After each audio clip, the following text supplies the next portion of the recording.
So EA has dropped the first big patch of the year and it has absolutely crashed some player prices. On top of that, yesterday we went and got ourselves a surprise 87, max rated hero SBC. So in today's video we're going to be going through all that and investments you guys can go and make during and even a little bit later with Division Rivals. But before we do go and start off, if you guys are interested, we do offer a daily subscriber trading guide. All you got to do, and you can get it for free, all you got to do is head over to the Twitch, and if you've got Amazon Prime, you can go and subscribe for free. It is a daily updated guide with investments every single day, trading data every day, and lists of players you can sell on lazy buyers. Alternatively, you can go and pay £5, €5, or $6. And there you go, you get yourself a free guide, and with all that stuff in it.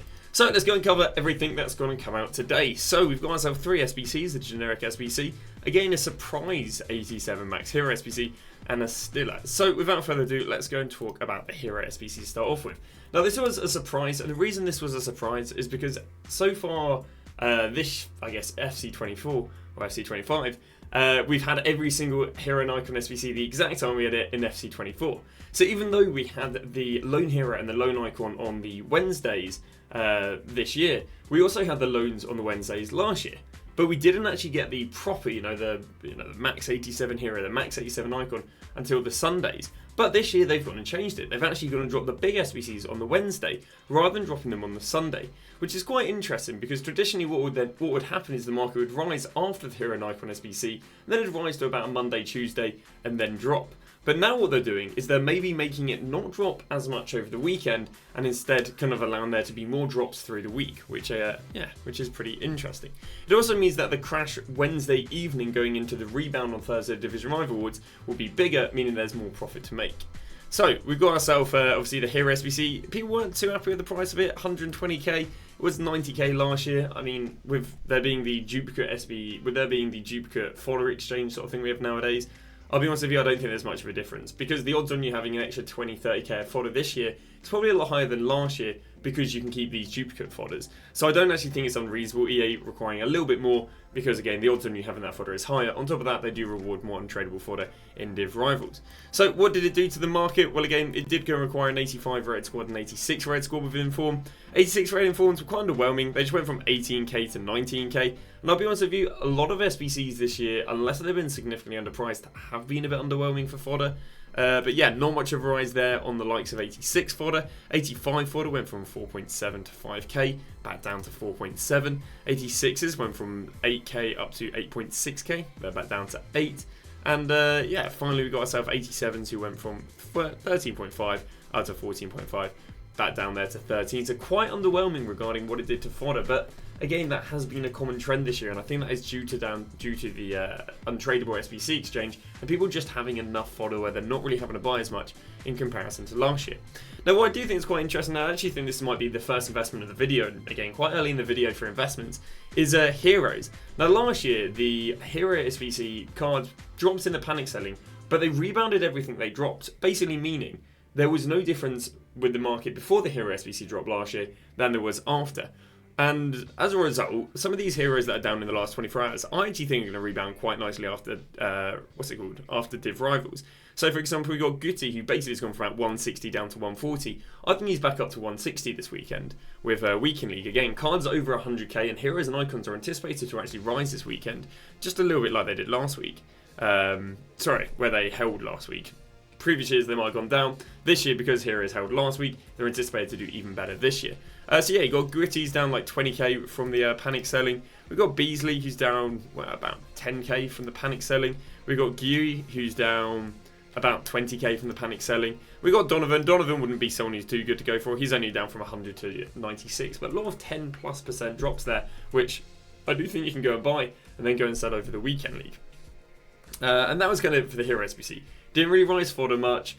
Dropped heroes a little bit. I mean, heroes were already down, and the rest of the gold market would have been going down anyway, but it might have excelled and sped up the rate it dropped.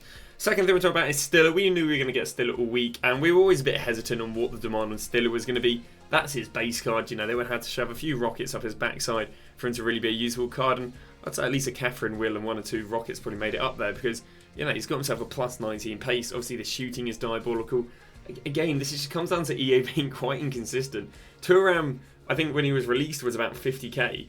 This guy's 20k less. Again, his links are worse. The club he's probably representing is worse in the Champions League. It's a little bit of a misprice. I mean, again, it's probably not too bad value for money. But yeah, I mean, it just shows you that Thuram really was undervalued. He didn't really do anything. He didn't rise his link investments, or few he had. But yeah, nothing too crazy there. Next thing we move on to is the generic SBC. We haven't got ourselves a really good generic SBC. And the reason the generic SBC was really good is because it was really awkward. The requirements here were maximum 4 clubs, same players from club count max 3, chemistry 31. That is really awkward. Basically what they're asking for is you to only use 4 clubs, and in those 4 clubs you have to use a minimum of 3 players.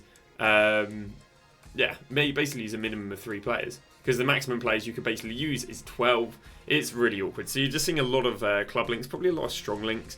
There you go, you can see Bayern Leverkusen woman there. We can see a Fiorentina there. I say really, really awkward.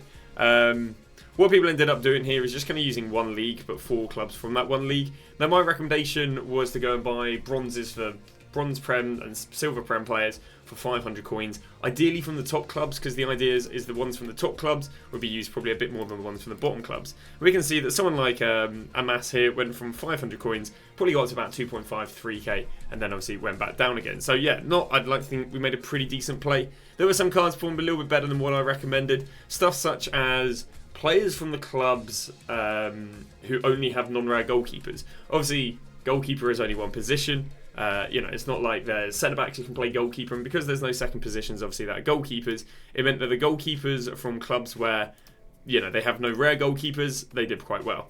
So Henderson did very well because basically he's the only goalkeeper from Crystal Palace that you'd be putting into these SBCs, and he's a high-rated non-rare. So for future, when there's a limited amount of clubs, a little bit like this, we know to go for stuff like that. So we're learning a lot in the last few days about what does really well for generic SBCs, and again, it's not that deep if you miss it the first time. Obviously, we got pretty decent calls, but maybe we didn't get the most optimal. Well, again, it's the first 2-3 weeks of FIFA. We still got ourselves plenty of months down the line where we can go and capitalise on learning stuff, so it's not being too bad. So the next thing we're going to talk about is going to be the new patch. So EA dropped a new patch, and the new patch, it's had quite the impact. So this came out on PC, I think, about 48 hours ago. And it's interesting because the anticipation around this patch didn't actually drop much. It's only the patch itself coming out, and I guess people may be trying cards for themselves. This has dropped around about 9 PM last night. The major impacts are reduced ball trajectory height from lob passes. That, in theory, crossed in rush matches. Ignore me. That means nothing. No one really is that fast. The more important thing is reduced accuracy of first-time lob-through passes and lob passes taken at severe angles. So that potentially will affect something like Patry with the long ball plus. The more important thing is address the following issues. Reduce instances of players accelerating unintentionally quickly when sprint is requested. This is basically the L1 sprint boost. If you don't know what this was, when you were playing the game and you got these players just, they're kind of dribbling very slowly, and then they have that extreme acceleration, that is basically what they're doing. In theory, they're decreasing that. And apart from that, I don't think there's anything else. I think it's just saying there's generic upgrades, so nothing too crazy. Well, what did that decrease on pace boost do? Now, the whole market did go and drop yesterday, but these cards were pretty violent. In terms of Nico Williams, who dropped from 103, he went down 20k down to 82. Rafael Leao, 500k, dropped to 100k, which is just crazy. Adeyemi, not even in packs, went from extinct at 150, now down to 120. Dembele was 155, now down to 128. So we can see that the players with Rapid, which again were the cards that are kind of being abused the most with this, have crashed down quite a lot. But these cards will go and rebound after Div Rivals. They might have a little bit more of a drop with Div Rivals, but they will go and rebound nicely after Div Rivals. Now I think there's safer investments because of course here we are gambling that even though they've been heavily panic sold, they're still going to be demanded. There will be less risk-free investments, but I do think this is again another element that you guys can go and invest in during Division Rivals. So the next thing that on the top, I guess, of investments, the stuff that I really like as an investment is Road to Knockout Stage Team 1. Road to Knockout Stage Team 1 followed the exact same trends as last year, and I think they'll be really good. They're also down in price. So what happened last year is I can show you DePaul. DePaul went out of packs. He rose from 194 to 241. This is very comparable to Cherky, who went down to 150 and rebounded to 250. So you saw a really high rise in the first, 3-4 days of them being out of packs. Well, then what happened was he dropped from 240 down to 227. And if we head to Cherky, he dropped from 260 down to around about 240. Again, very comparable. But if we go look at the next rise, we can see the next rise was 227. Didn't do too well on the. Did okay, I guess. He went from 228 all the way up there to 314 in 10 days. So you're making yourself about 70-80k per the power you buy, and of course you can then use the power in your team, or equivalent of Cherky in your team. And again, the same sort of thing should happen here with Ollie Watkins, where he went from 84 up there to 103, and now he's back down there to 96. Again, slightly comparable here to Kalu. I mean, Kalu's maybe a little bit more expensive, but he crashed. He absolutely exploded. He then just went down about 7k, but then he proceeded to rise. What are we looking at here? We are looking at a nice rise of. I got replaced by an SBC, but looks things. In 5 days, he went up the best part of about 40k. So really, really good return there. Again, sometimes these cards can drop a little bit earlier than expected due to there being SBCs, they're replacing them. So I'm a big fan of the Road to Knockout Stage Team 1, especially the ones that had good rises out of packs. But since Monday, Tuesday, they've dropped because they're following the exact same trend as last year. Talking about stuff out of packs, we got Team of the Week 3. Now, a lot of people were asking me, should I hold these? Should I invest in this player for out of packs? Should I hold this player for out of packs? And my general advice was, this year, everything that's risen from a Monday to a Wednesday drops out of packs due to over-investment. And it's kind of been quite a mixed, it's kind of been a bit of a mixed bag if we go and look at the current Team of the Week. So go and grab Martinez, Ritten, Martinelli, Eder Militao, who have we got? And then Van der Ven. So a mixture of, Peugeot. The mixture of cards. So let's go and see how they've done since going out of packs yesterday. Before going out of packs, it was 175. Martinez since has been about 180, 185. So it's been okay, but you can see right there again an initial drop, and then he's just started rebounding from today. So again, did drop initially out of packs, but is up at the moment. We then move to someone like Ritten. If we go graph hourly yesterday, we can see the Ritten before being out of packs was 37, and then as soon as she went out of packs, she went down to 34. So at least with the cheaper cards, they dropped out of packs. Martinelli, again, before going out of packs, 57. When he went out of packs, went down there to 52. So again, would be another card that would have been worth selling. Martinelli, Eder Militao was 235 before being out of packs. Then when he went out of packs, went down to 228, has rebounded to 235. And Van der Ven, if we have a look at him yesterday, I think was the only player who rose initially out of packs. So there is the argument that you can, I guess, hold some of these team weeks out of packs, but you can see it wasn't too consistent across the board. And even then, I'd prefer to have had my coins liquid so I can go and invest now than hold these in forms. Again, I do strongly believe that you want to be selling these team weeks before they go out of packs. I mean, there we go. We can even see before he went out of packs, it was literally 193, and then he dropped in the evening. So again, selling cards about 5 PM on the Wednesday is the play. Peugeot, again, same thing. Before she went out of packs, 39. Then she went out of packs down to 35. Has rebounded a little bit since. So again, in the future, I do recommend selling team weeks before they go out of packs. Now, they can go and rise with Division Rival Awards, and they can go and rise over the weekend, but they'll probably be better value for money investments, which is why I didn't recommend holding.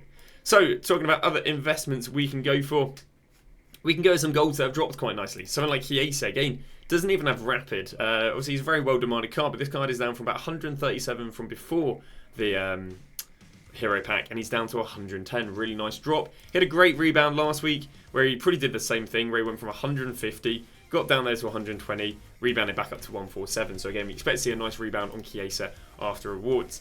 De Jong, I'll be honest with you, I was just going to use him to show the drop. He went down from 65 to 55 yesterday, has rebounded 58, but I wouldn't be a fan of buying sentiments because of the Thuram. We can see the likes of Conde, again, peaked at 135. I did say that Tuesday would be the peak of the market. And I even had people complaining to me on Wednesday that players weren't going down, even though they were, but hey-ho. As I say, he went from 135, he's now down to 122. Again, expected to rebound nicely, probably had the same sort of thing last week. 120, went down to 106, rebounded to 125. So again, we expect a nice rebound on him.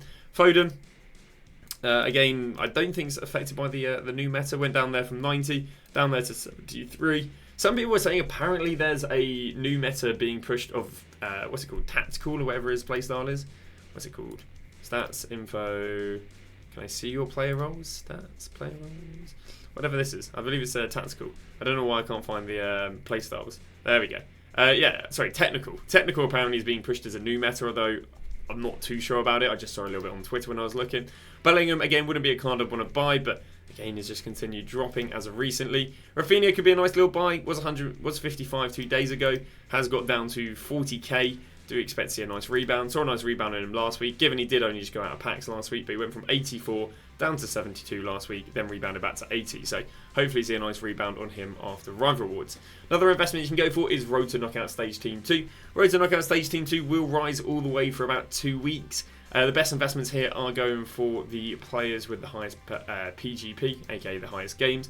What I'm going to do is I'm going to go versions, I'm going to go squads, Road to Knockout Team 2, click on games, and again we're going to go and buy these guys. These cards will literally rise for about 2 weeks. You can track them dropping after 6 PM today, after Division Rivals today. They're not guaranteed to drop much more than they are now though. We saw some Road to Knockout stages barely drop after Rival Rewards last week. So yeah, with more people wanting to invest in them, I'm not too confident that these cards will drop too much after Division Rivals. Now another thing is today we are going to be getting ourselves the FC24 packs. And there are some meaty packs, a 10x80, a 5x84, a 10x82, a 5x82 and a 7x81. Now a lot of people have asked me, Dan, are these going to affect the market? They're going to crash the market. Well, untradable packs don't actually do anything negative for the market. The only thing they do is they're positive for the market. What they do is they increase the demand to complete SBCs. Because I can bet, if you do all of these, you are going to end up with a lot of fodder. Well, obviously, at the moment, there are some really well-demanded top-end SBCs. Obviously, you got the Hero SBC yesterday, but I mean, prior to that, we've got the Nico Williams. All right, yes, he's not too crazy, but people will complete him. We've got the Rafael Varane, more importantly, very well-demanded. Obviously, got Yamal, and apart from that, I don't want to beg it too much, but we got some big top-end SBCs. And when people get this, they'll get a bunch of fodder, but they won't quite get enough high-red fodder for the 87 teams, the 88 teams, the 89 teams. And as a result, what will happen is when people get this fodder, which again came at 6 PM on 6 PM today, the equivalent of last year, they'll go and have to buy the high-rated fodder to carry the teams. So I do believe that if you want to go and make an investment in 88s, 89s, or 90s, I think these will be a nice investment because I think these cards will rebound from today all the way through to Friday after the POTMs. So not only are people going to be completing those SBCs today, especially after 6, we'll also see people completing the Premier League POTM and the Serie A POTM, which will both come out tomorrow before 6 PM content. So I think there is also a play buying 88s, 89s and 90s and selling them after the POTMs come tomorrow. And I think that is about it. Actually, last play.